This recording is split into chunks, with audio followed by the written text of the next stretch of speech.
Hi, this is Gary Dranow from Park City, Utah, and the Gary Dranow Show. Proudly broadcasting to you from Radio Evolve Rocks in Santa Barbara, California. Listen more and evolve. This is Gary Dranow, and you are on my podcast with the vaunted one, Gerardo Jerry Velez. For the rest of the podcast, we're going to refer to him as G. And hey, G, really excited to have you on the show. And I've got 675,000 subscribers and will be very interested in what you have to say. And just to set things right, what got me into music was I heard Crossroads by Cream on the radio in 1968.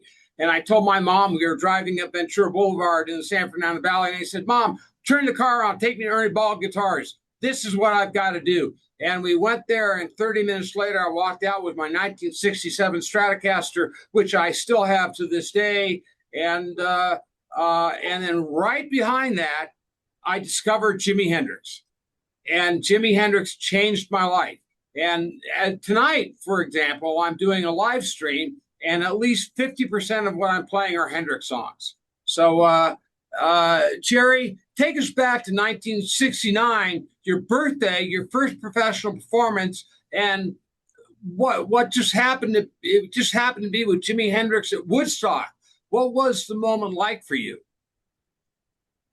Well, thank you first, Gary, for having me on your show. I'm honored. It's a privilege, and let's get going. Okay, I met Jimi at the beginning of 68, the end of 67, the winter of 68. We met at Steve Paul's Scene, which was on 46th Street between 7th and 8th Avenue. Steve Paul brought Johnny Winter and the Winter Brothers up from Texas.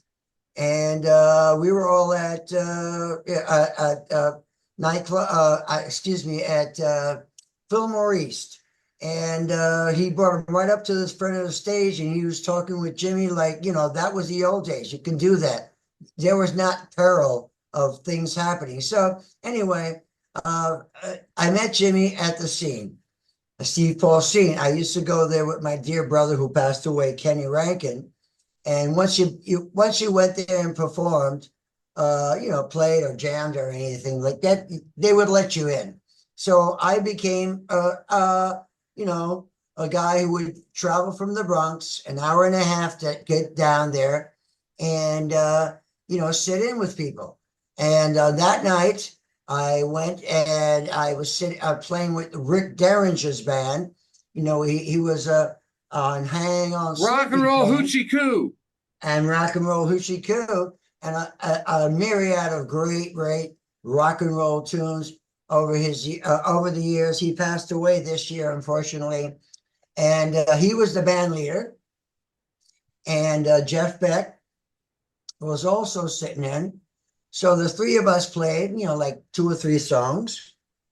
And then after we played these 2 or 3 songs,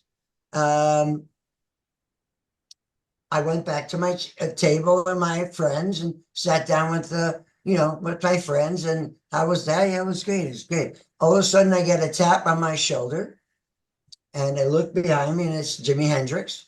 And he said, "Hey, man, I love the way you play, man. You want to come up and jam with me?" And I said, "Yeah, let's do it." And that's how our relationship started.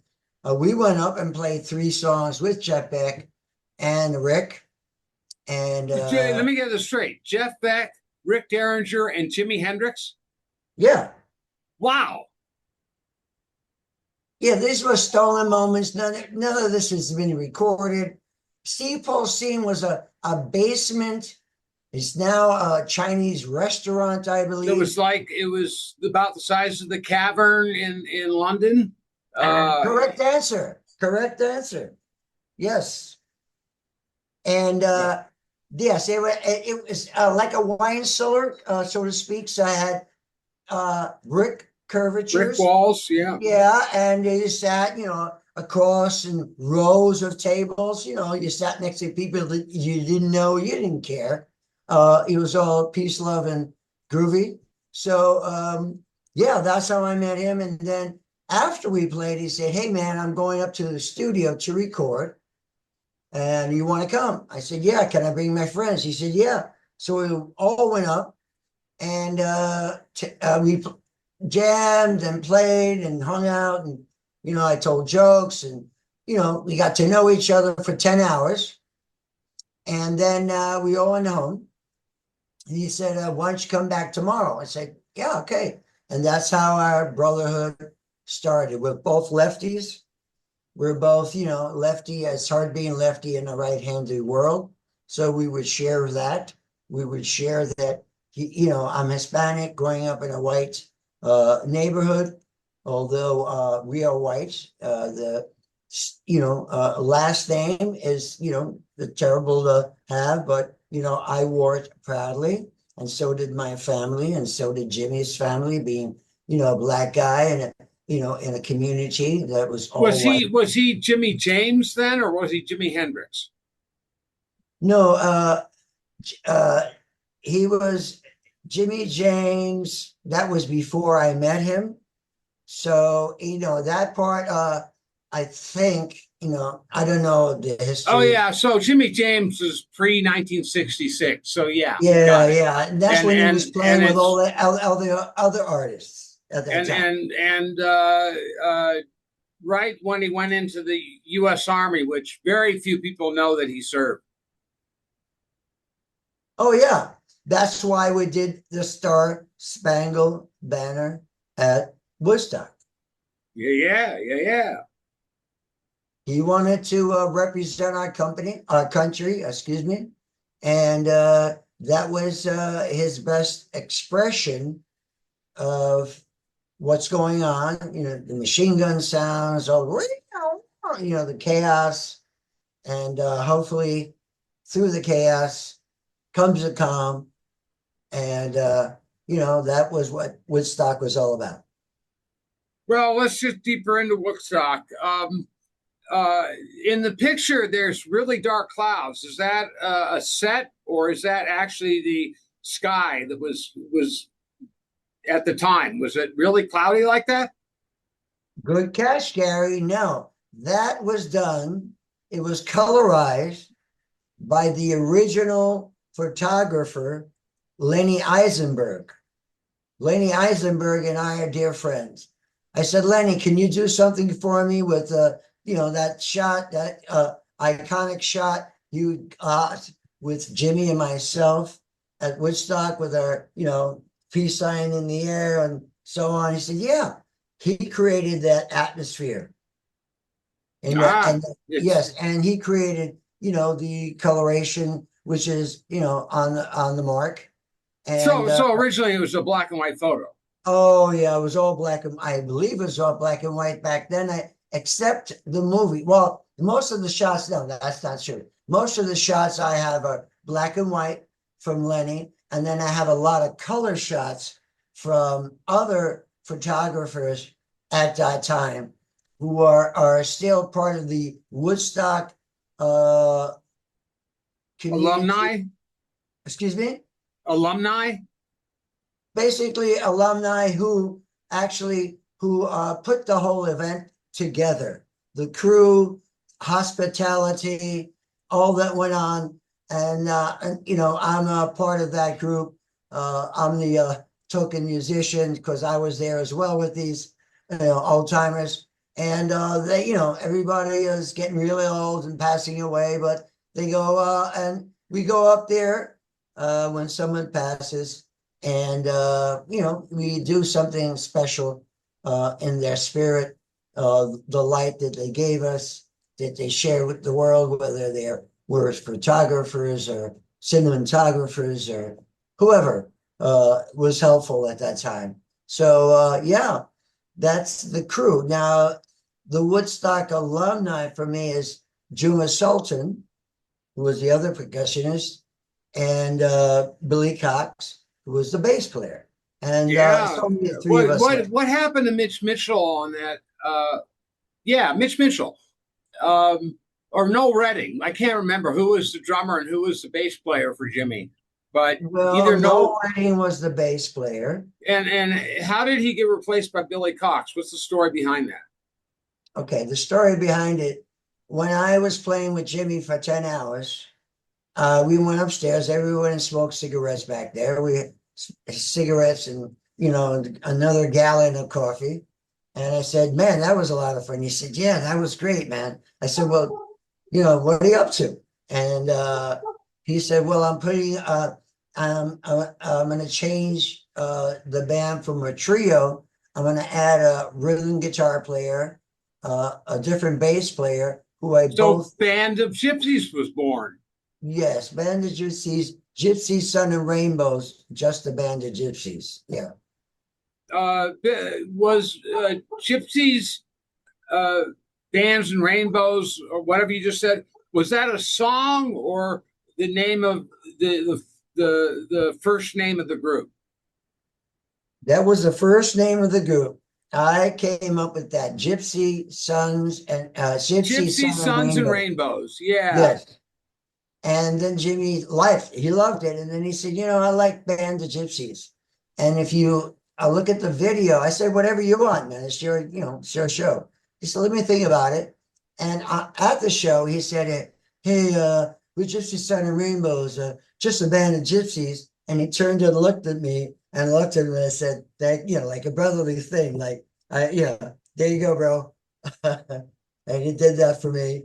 And then, we were going to get back together to augment the band even more. I took him around to hear different music in New York, and so did Juma. And Billy Cox was his friend from the military, and so Larry Lee. And, I believe both of them were in Vietnam. I know Larry was. So, tough times, PTSD, for guys back, getting back, was difficult times for all of us. The draft and Vietnam and other things that were going on there. Well, and we gathered together to change. Well, G, we're at our break time, so we'll be right back with G, the incredible Mr. Gerardo Velez, and we'll be right back.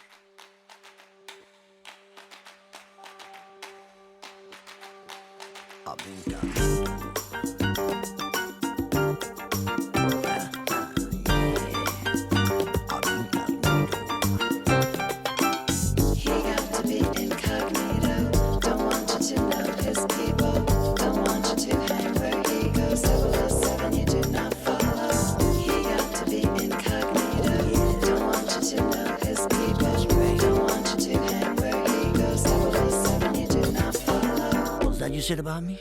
Check this out. Do I see you? No, I don't.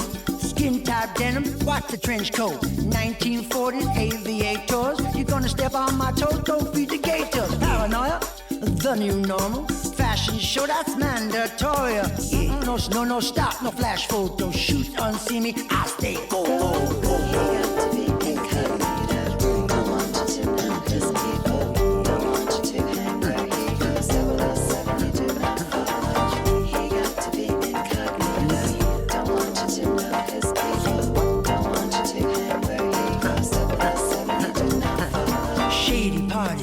Star-studded, I'll be working my next project. Maybe one fun innuendo, sister little, please feel free to. Feel free.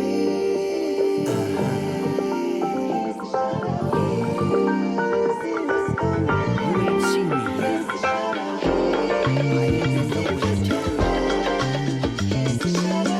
Forget my name. I'll see what you mean. Yeah, it's good to be me. I'm on the radar. I said, baby, can't you see? Come on. I can't give you my real name. So, G, how old were you when you first met Jimmy in '68? I just He's almost 5 years older than me. So I was 20. And Woodstock was a year later, right? 1969. Yeah. And that was, no, I met him when I was 20. 21, I was at Woodstock with him. I turned 22 at Woodstock. At your birthday at Woodstock, and you were August one of the 15th. younger. You were one of the youngest performers at the whole thing, weren't you? Yeah, yes, I was. All the other performers, like I said, were more Jimmy's age, 4 to 5 years older. Like you're a freshman and they're a senior going into college. That kind of a vibe. Mm-hmm. The rookie. He never treated me as a rookie. He treated me as as a creative brother and entity with him. And if you see my performance at Woodstock, I have no fear on stage. Stage is the best place for me to be, the most comfortable, when I know exactly what I have to do, focus, and I've been doing it even before Jimmy. I was a dancer since I'm about 6, dancing with my sister, and then dancing competitions in school and winning. What type of dance, G? Well, in one community, it was all the modern dancing, the Hully Gully, the mashed potato, The twist. The twist. I was a twist expert, and then ballroom dancing, Latin and ballroom dancing, which I taught in high school and college. It helped pay the bills, and like that. So as in the shows that I still do today, I dance a lot. Work out every other day. And I do calisthenics, excuse me, the other days. So, keep myself fresh like you are. Look, not carrying any weight, staying focused, staying present and looking at the future with a respect of the past and a craving for what's happening next. That's that is a heavy thing, man. Yeah, but that's how I see it. So that's how you got to live. There's no other way to do it. Well, most people have a job. Most people have a job. They waiting for that pension. They're raising their kids, and then after the pension, let's go on. We're going to retire. You finally are living with your wife, and you find out the reason you liked going to work. And people pass because that was it for them. Yeah, I can't imagine living that way. But you have nailed the plight of modern society. One of your philosophies was you said that the right place at the right time guided your life. Do you think the day that day in Woodstock with Jimi Hendrix set the tone for the rest of your career? Yes, it definitely set the tone, because after Jimmy passed, we were talking when he was in Europe, and he had to go back out with a trio because he was contracted to do that before we performed at Woodstock. So he went out with a trio, which was now the Band of Gypsies, with only Buddy and Billy as a trio to fulfill that contract, and he passed away on one of those tours.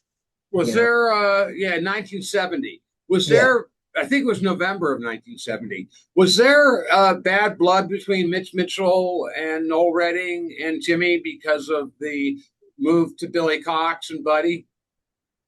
I had a really cordial relationship with Noel. And, Mitch, he was a very busy player, a great player, especially for his age. He was a drummer, a mature mind for drumming. Now, when you add in two percussionists, you have to leave more space. And he just played what he played, and we had to, follow him and fill in. in spots, and it could get very annoying almost. So we had to pull back more. But that was my first gig, and I played my heart out. We all did. And I look at it afterwards and I said, man, I really overplayed.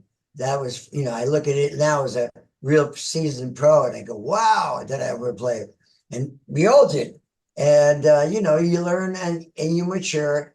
The last time I met Mitch, I saw Mitch 2 weeks before he passed.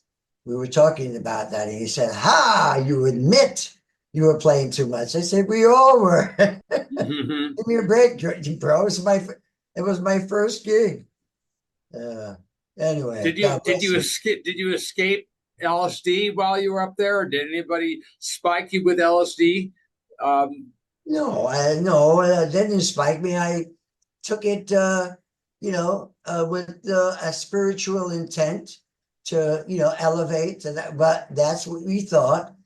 It would expand our minds. It would give us 10 more percent or 20 more or 50 more percent of our brain functioning.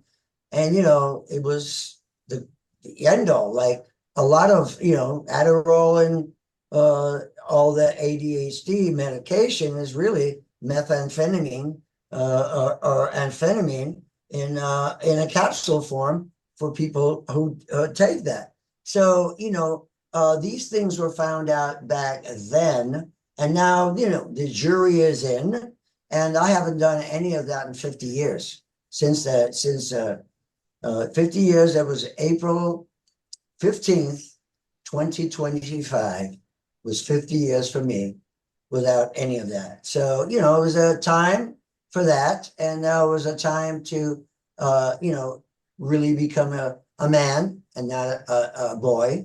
And you learn from your roads in life. So anyway, Jimi was an incredible platform for me, of course. Because after that, people would just want to play with me just because I played with Jimi Hendrix. And okay, well, gee, after Hendrix, your path led you to one of my favorites of all time, Spyro Gyra. Yeah, how did that connection come about? Well, like you mentioned, when the jury came in for me that drugs are not what they're supposed to be, I relocated to Buffalo, New York, and I got back to university, and I was older than everyone in university by that time, 27. So so Buffalo is, cold as can be. It's a East Coast version of Park City. Only our snow is beautiful. Ours isn't. And not much in the way of mountains, unfortunately. No, yes, exactly. So you would be bored to tears. But anyway, living up there was a right place at the right time. I met Jay Beckenstein and Richie Calandra, who started Spyro Gyra. I'm an original band member of, the first guys. I feel I had something to do with Spyro. I know I had a lot to do with the live presentation that got us a lot of attention for the first 10 years. After the first 10 years, those 10 years were rich with Grammy nominations for me and for the band, the best-selling contemporary jazz group of all time. Very proud of that. Let me ask you a question. Yeah. There's a gold and platinum record behind you. Is that Spyro Gyra? Yes. And seven Grammy nominations. Wow. The band has a total of 14 Grammy nominations. That's mind-blowing. And no wins, huh? No wins. No, we see Susan Lucci of Daytime Soaps. She never won. She was always up in the categories. Always the bridesmaid. Yeah, there you go. Even better. I'm going to use that. Always a bridesmaid, not the bride. Looking back, why do you think Spyro Gyra struck such a chord with audiences in the late 70s and 80s? And I'm also kind of curious what happened between when Jimi died in 1970 until Spyro Gyra struck it big in this late 70s, early 80s. Well, it started in 75. And I got out there in 75. And Jay and Richie leased a studio. And the blizzard of 77, up until that point, we were recording. They were recording like Rick James. Rick James is from Buffalo, and Roberta Flack. No, Aretha Franklin, excuse me, is originally from Buffalo, and he didn't. They didn't record her, but Rick James, and they put together all their horns, all his horn sections, and he would help pay the bills to do Spyro Gyra project. And Richie and Jay, Richie's was a brother, best man at my wedding, died in my arms, unfortunately. Jay's still a brother. I saw him recently when they were nearby playing. The band sounds phenomenal. So proud of all that he's done with the band, and all the guys that are still in the band. And, it's from the originals, it's just Jay, and Julio Fernandez has been there, 40 years probably by now. So Spyro Gyra is still playing out? Oh yeah, 50th anniversary. Wow. Yeah. And are you still playing with them? Oh, no. I did the first 10 years. Okay. And then, I had a management. I went off, to do my solo record with Richie Calanger, the producer of Spyro Gyra. Okay. And they built a recording studio up in Suffern, New York, in a dairy barn, beautiful facility, and was used by so many other producers. After a while, Spyro would use another studio to record, their music, because they got more money from clients using this studio than they would budget for their albums, And hey, you do what you got to do to make the money and make the record, right? So, 36 albums later, they're still out there. Please, everyone, go to SpyroGyra.com. I'm in the early years, and so much has happened since. And I'll if you send me a link, I'll put it in the description of the YouTube video that this will turn into. There'll be two things. There'll be the audio podcast, which will be disseminated far and wide. But before that, the YouTube video will come out in the next couple of days. So I can put a link in the description of that video to Spyro Gyra if you want me to. Oh, yeah. I want to promote them as much as I can, it's and why did people, you had a good question before, why was that band and our music so pivotal? Now, let's go back to Hendrix, okay? That original concept was a fusion band. He wanted to incorporate jazz. He brought me in for Latin. He wanted Juma for African rhythm. He was exploring, possibilities. Back then you made an album and it revolved in your life at that moment. You didn't want to play those songs for the rest of your life. You want to move on. Today, It's all about your hits, play the hits, Yeah, I saw Jimi at Devonshire Downs in Chatsworth in 68, 69. And you could tell he was really not happy playing the Hendrix hits. No, he wasn't. And he was very, very obsessed, and rightfully so, with the sound, because his textures and layering were phenomenal. He had all those Marshall amps behind him modified to his specifications, and Roger Mayer from Britain, who invented the wah-wah pedal and the fuzz tone. Mm-hmm. And Jimi became the master of both. There weren't many effects back in that day. You know, it was basically a little reverb, you know. There was a fuzz bass and the Dunlop wah-wah pedal and everything else had to go in a rack. Yeah. So anyway, so we were going after a fusion, and we were trying it out live. We were playing in different venues across the city. We wanted to get that live feel and the chemistry amongst us.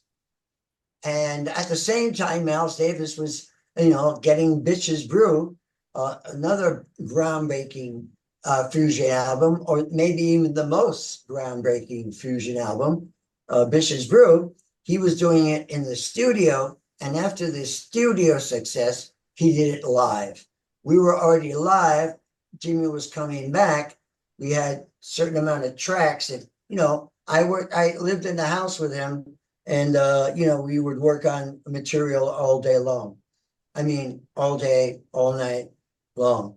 And you know, we're both young and excited and full of verve. So that's what we would do. And obviously he passed. Okay, fast forward, Spyro Gyra. Well, hold on. Hold your thought. We're at the 2-minute break.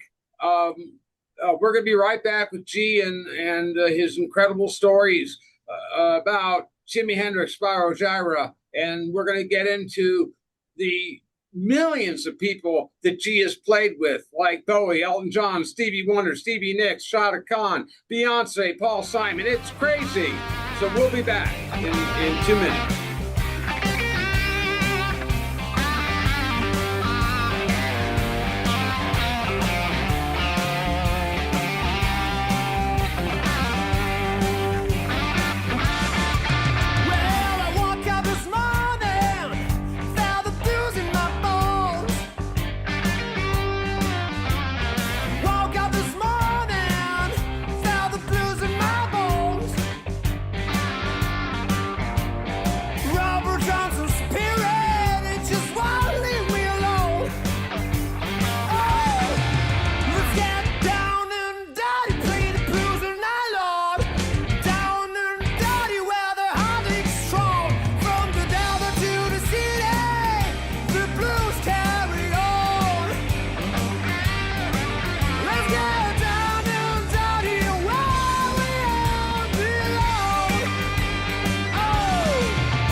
We're back with Gerardo, Jerry, Velez, G-Man. So my question for you is, how did you develop to be such a great performer on stage? And how did you get into percussion? Well, I'll tell you, I'm Latino, and my parents, they're from Puerto Rico, and my grandparents are from España, and it's in my blood, it's in my roots.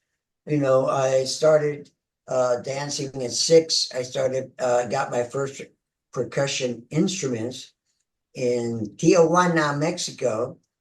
You know, in the 50s, we were flying to California, visiting our California family And another summer I would go to Puerto Rico. So I became very familiar with a West Coast attitude at a very young, early age, and the my Puerto Rican and Latino roots. So I've been a dancer. So all the movements that I do on stage, you know, when I incorporated in flipping tambourines and sticks and, you know, back in the day, splits and, you know, diving on my knees and, you know, have cartwheels and stuff like that to excite the audience.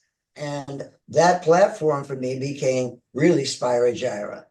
I was the most visible because, you know, as jazz players, and most musicians stand there and play. They're not, you know, as I call, fully engaged. You know, you're standing there. Can you dance? A lot of musicians can't dance. They, you know, they can play their instruments. They got timing and that rhythm, but they can't do it in dance.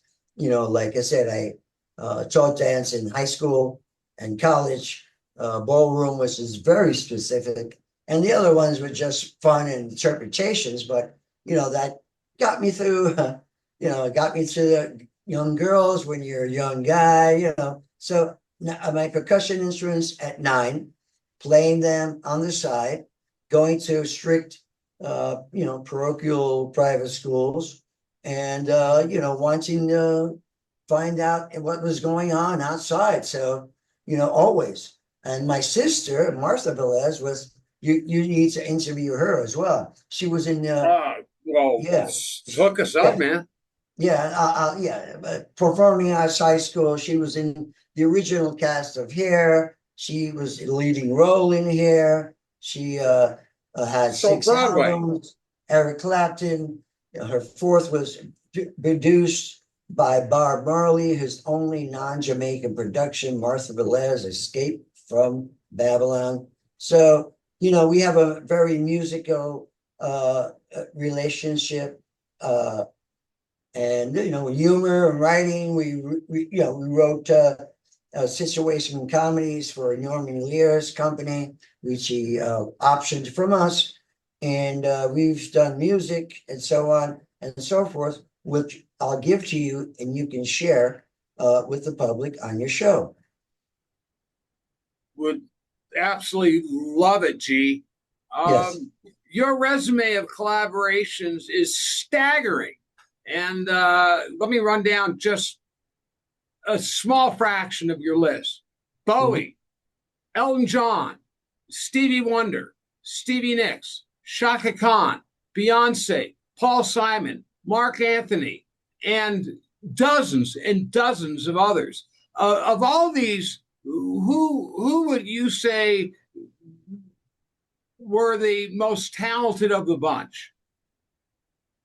You know, I don't go for, you know, personally, I don't look at an individual or, you know, the magnitude of their talent unless it's, you know, in my list, you know, a David Bowie, you know, come on. You know, he was such monstrous, right? Yeah, a unique individual, always prepared, always a sweetheart of a guy, the first one in the studio. Even before I got there, and other people would get there, Bowie was sitting there.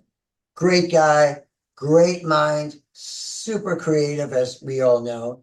And then, of course, Elton John, you know, he's another, you know, a song smith that, you know, I listened to and loved his song, you know, Your Song and all that. Your song was just just great. It was incredible. When I heard that, you know, I got the album, which was, oh God, I forgot the name of the album, but I mean, I wore that thing out. And today it amazes me that Bernie Taupin would write lyrics and that Elton John could smith such an excellent song around the lyrics.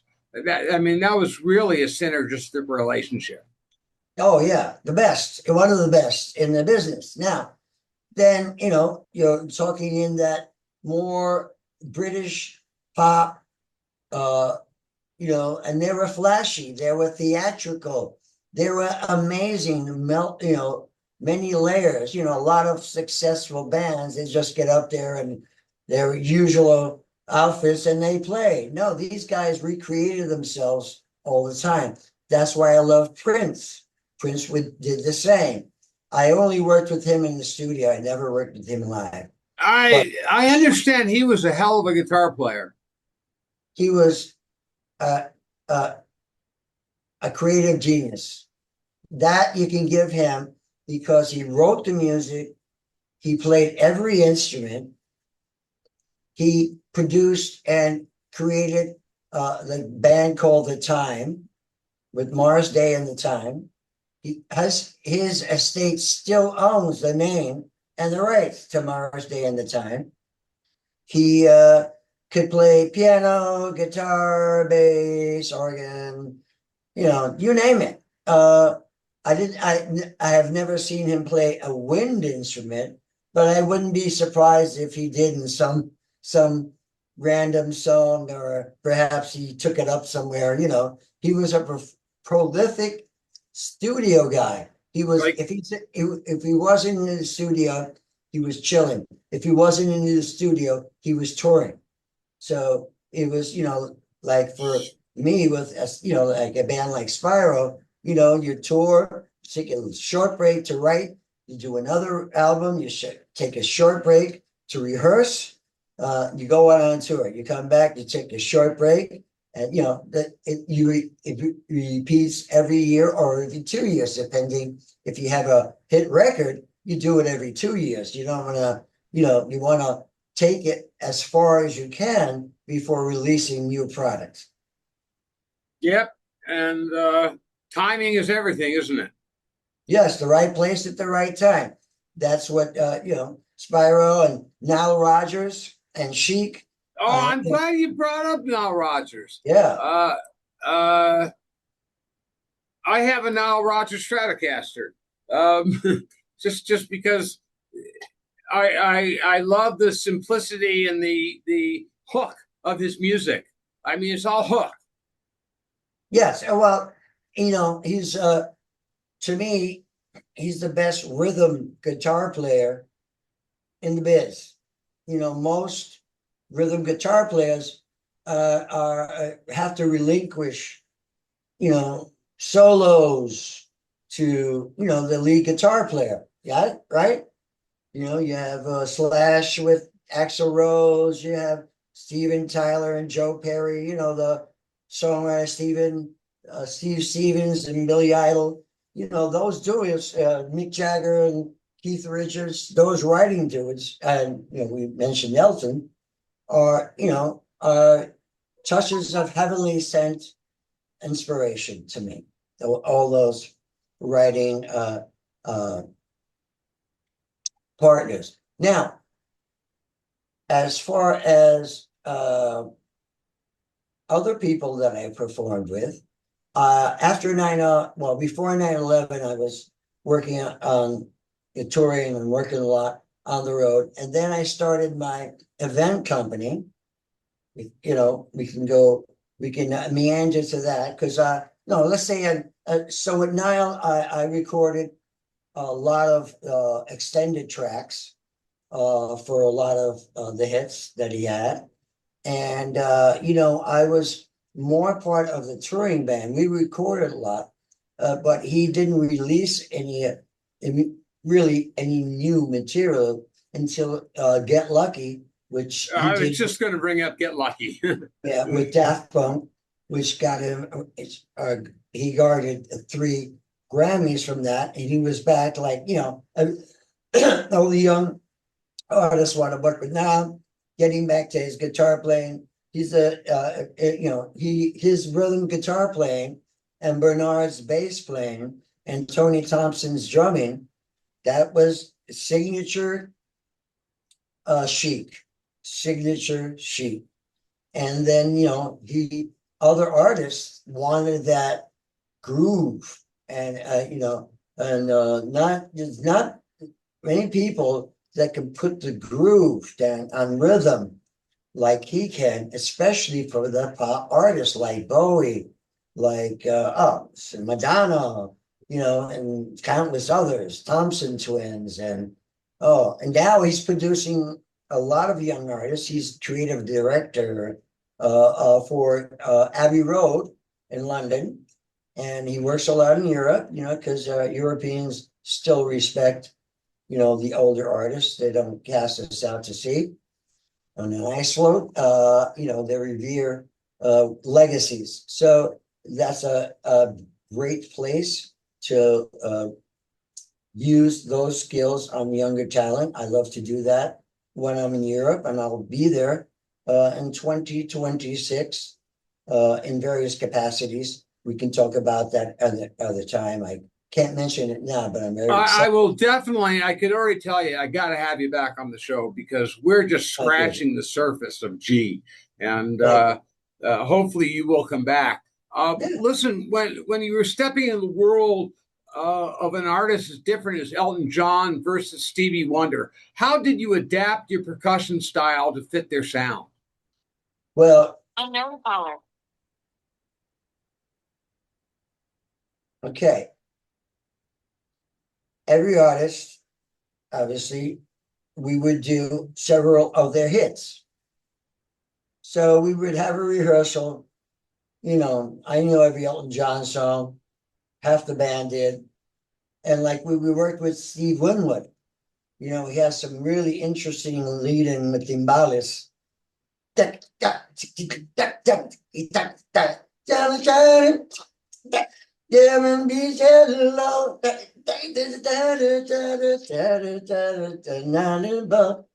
I had to nail that. And other songs where they had percussion, and most of the artists said, "Hey man, just do what you want, man. You play great." I said, "Thank you. I appreciate that." And I would do something to compliment them, hopefully not step on their toes, and stay the way of the other musicians. So it's I put the sauce on the top, but I have to be really cognizant of the band, and not stepping on toes. As a Okay. Yeah. I'm going to hit the brakes screeching here. We're at another 2-minute break, but when we come back, I want to talk about your how you've collaborated with global figures like Bill Clinton, Hillary Clinton, Gorbachev, Queen Noor, and even Putin. So let's get into that when we come back.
Okay, we're back with G. Velez. a man of mystery, a man of intrigue. He collaborated with political figures like the Clintons and Gorbachev and even Putin. What's all that? What's that all about, man? Well, here's how it went. I went into, in about 1988, I was producing shows in Puerto Rico, Dominican Republic, not El Salvador, several countries in Latin America. When we would do a Latin American tour, that, you know, I was doing that as well as playing in the band. Did you ever hit Brazil? Oh yeah, many times. I have a lot of Brazilian equipment here that I love. I mean, that Carnival, I didn't sleep. I really slept on the beach with my people and then went to another place to play in the morning. It's incredible, man. I love Brazil. Anyway, so how did I meet this people?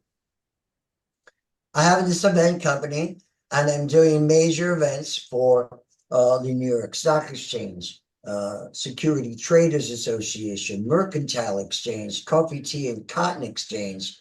These are $1 trillion exchanges. And Bank Paribas, Credit Suisse, HBO, Comedy Central, you know, on and on and on.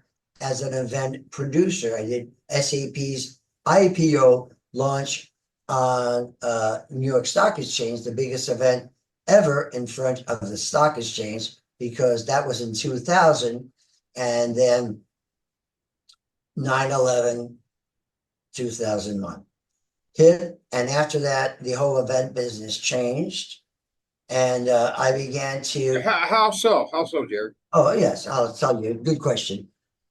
This is how it changed. Before, you know, you had success on Wall Street. You wanted everyone to know, snap your suspenders. Look at me, look at me, look at my company. I'm having this big event with, you know, with all these icons. We can afford it. Don't you wish we were in my company? That's what the battle was on Wall Street with these guys. Mm-hmm. So, yes, after that, you couldn't do that. It was about charity events. It was about helping the community. I did, you know, boxing matches between the fire department and the police department. I did memorials with the drum and so were you like an executive producer? I mean, what was your position? Mm-hmm. Yeah. Okay. I had a company called Thunder Club Entertainment, and what we did, I had a partner, and he was an ex-Wall Street guy, and he got us all the Wall Street interviews, and I would go there and I would close. I would ask my client his needs, and then I would ask for his demographic, and then I would tell him what he should have, and then I would do a pairings of, you know, tell me how much you have per person for your event, tax and gratuity, and I'll take you to several restaurants where you can do a tasting of their cuisine. You know, if you're doing 500 or 5,000 people, they want to know.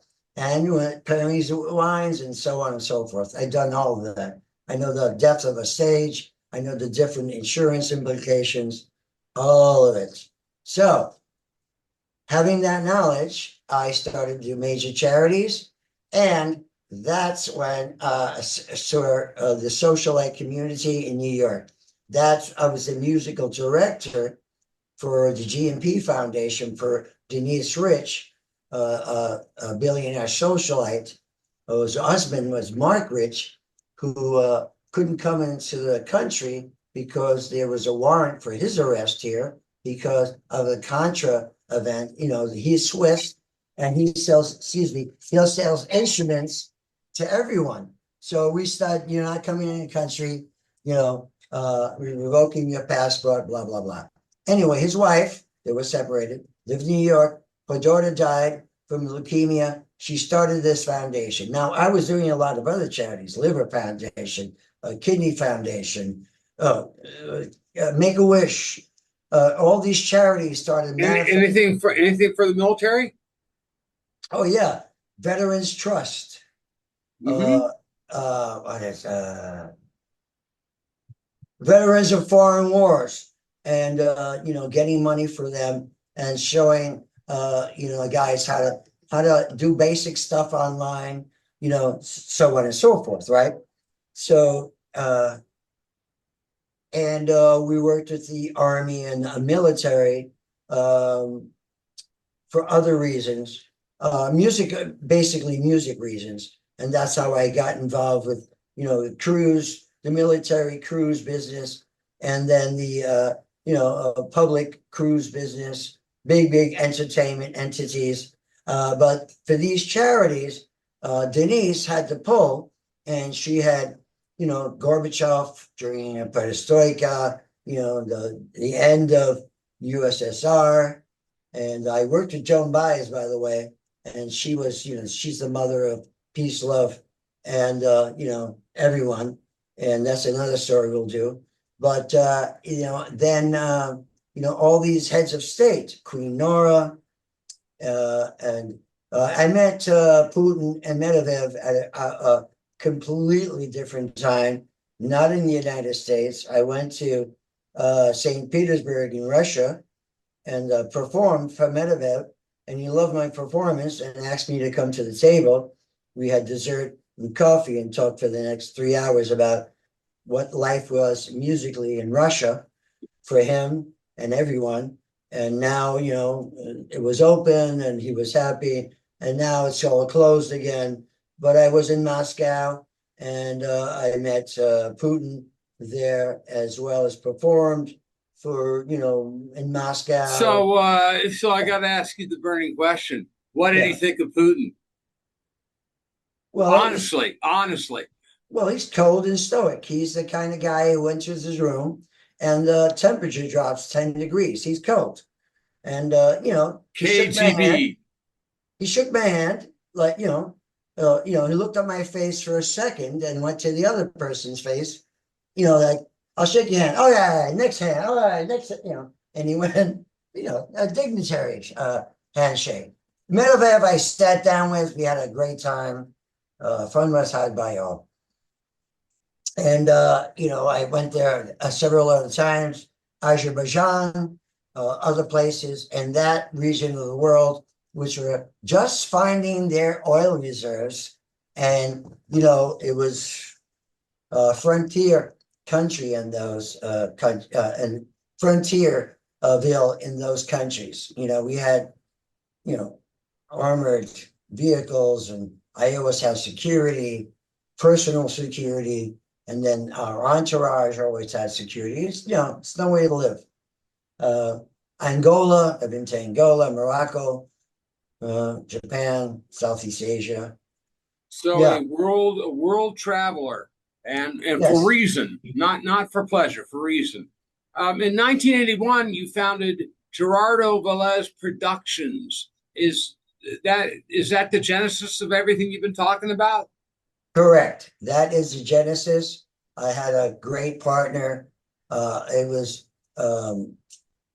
Hector Rivera, and he was an excellent hairstylist. He went off to Europe to become one of the top hairstylists in Milan, Italy, and he did a magazine about hairstyling around the world. He became very successful. He and I did the event in Puerto Rico. He's from there.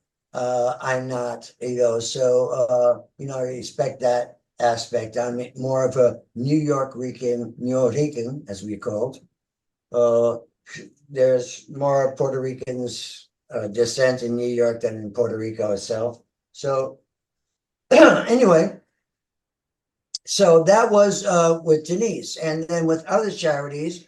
That's why I played with Stevie Wonder, with my orchestras, with Mark Anthony, my orchestras. I did events at an incredible nightclub in New York called the China Club, and that's where I played with. On the stage would be Bruce Springsteen, not Rod Stewart, Bruce Springsteen, Sting, Steve Winwood. The list went on and on. Richie Sambora on guitar from Bon Jovi. a real who's who getting up and performing. I was a band leader, and I did Latin nights there as well. And Mark Anthony was a little kid, and we invited him. The guy said, "This kid sounds great. You should invite him up." I said, "Sure, come on up, sing."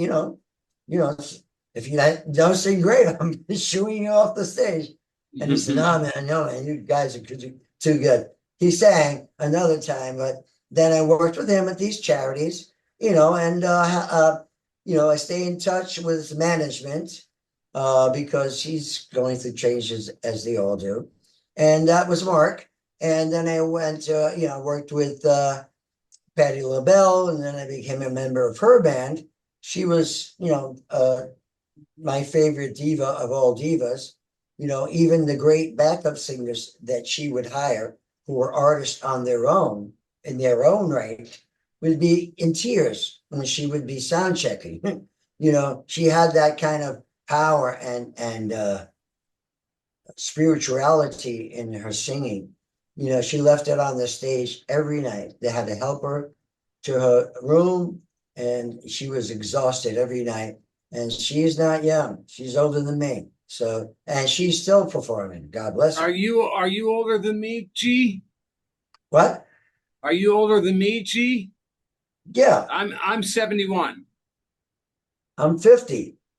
I'm 50 with 20. I'm 50 with 28 years of experience of being 50. 78 years so young, man. You don't look 78. I got to tell you, and you don't act 78. No. I'm in the crypto world, and music keeps you young. I'm involved with cryptocurrency and blockchain, metaverse, Web3, all the new technologies that are out there, and the incredible world that these young people are putting together for their own generation, the computer generation, the internet generation. Cell phone generation. Just learning, yes. I'm, absorbing that. I'm the sponge in the room. I just learned how to type with my thumbs, Terry. Yeah. Oh, no, you're good. You're good. No, I'm a one finger operator, but I'm pretty good. We are now at the fun and personal rapid fire questions. Are you neat in your hotel room, or do you throw everything everywhere? Come on, man. Those are yes. I love that question. I use that question as well. That's why we're both musicians. I am the guy who likes to take stuff out, put it on. That's why I like double beds. I lay my stuff on the second bed, and sometimes my suitcase. Now, I throw everything around, and then usually I said, I can't do this. And I come back and I start folding things and, taking my sweaty stuff and putting it into the right bags and, doing all that. Okay, so you're kind of organized, you're kind of not. Here we go. Yeah. Next question. City guy or country soul? City guy. Okay. After a long tour, what's the very first thing you do when you get home?